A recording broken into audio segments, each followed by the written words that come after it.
எனக்கு பாய்தான் தெரியும், பட்டுமெத்தை தெரியாது. எனக்கு அடக்கம் தெரியும், ஆடம்பரம் தெரியாது என்ற எளியவர். பணத்தை பெற்று நல்ல குணத்தை இழந்து விடாதே. குணத்தை பெற்று நல்ல மனத்துடன் வாழ்வதே மானுட வாழ்க்கையின் ஆக்கமான நோக்கம் என்ற குணாளர்.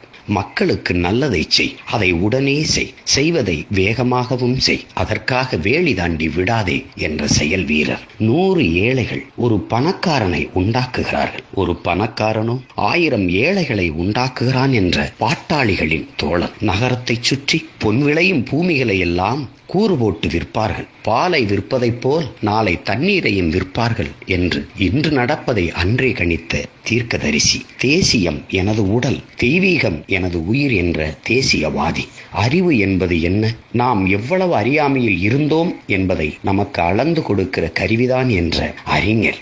சாதிய சிந்தனை கொண்டவன் அரசியலில் புகுந்தால் நாடு நாசமாகிவிடும். சாதிய எண்ணம் கொண்டவன் இறைவனை வழிபடுவதற்கே அருகதையற்றவன் என்ற சமத்துவவாதி. உண்மையை பேசு, உறுதியாக பேசு, இறுதி வரை பேசு. மலர் மாலைக்கு கழுத்தை நீட்டுவதைப் போல மரணக்கயிற்றுக்கு கழுத்தை நீட்டுபவன் எவனோ அவனே உண்மையான வீரன் என்று முழக்கமிட்ட வீரர். எல்லா வகையான மாறுதல்களையும் பெற்ற ஆதி மொழி தமிழாகும் என்ற பெருந்தமிழர் நமது ஐயா தெய்வ திருமகன் பசும்பன் முத்துராமலிங்க